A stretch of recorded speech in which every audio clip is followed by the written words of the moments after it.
মার খেয়ে ঘুরে দাঁড়িয়েছে ইরান আর এখন সমানে হামলা চালাচ্ছে ইসরায়েলে। নতুন নতুন অস্ত্র আর কৌশলে ইরান ভেঙে দিয়েছে ইসরায়েলের শক্তিশালী প্রতিরক্ষা ব্যবস্থা। বাঁচার উপায় খুঁজে না পেয়ে ইসরায়েলের প্রধানমন্ত্রী নেতানিয়াহু এখন আকুল হয়ে আমেরিকার সাহায্য চাইছেন।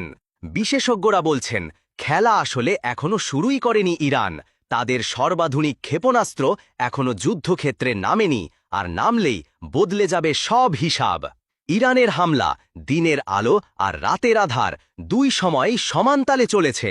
ইসরায়েলের আকাশ প্রতিরক্ষা ভেদ করে একের পর এক হামলায় ধ্বংসস্তূপে পরিণত হয়েছে গুরুত্বপূর্ণ স্থাপনা। প্রতারণামূলক অপারেশন আর বাস্তব হামলার মিশ্রণে ইসরায়েল বিভ্রান্ত।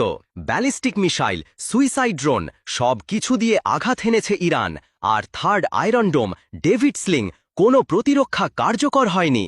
তাসনিম নিউজ জানিয়েছে, দখলকৃত ভূখণ্ডের কোথাও আর নিরাপদ নয়। উত্তর থেকে দক্ষিণ পর্যন্ত হামলা অব্যাহত।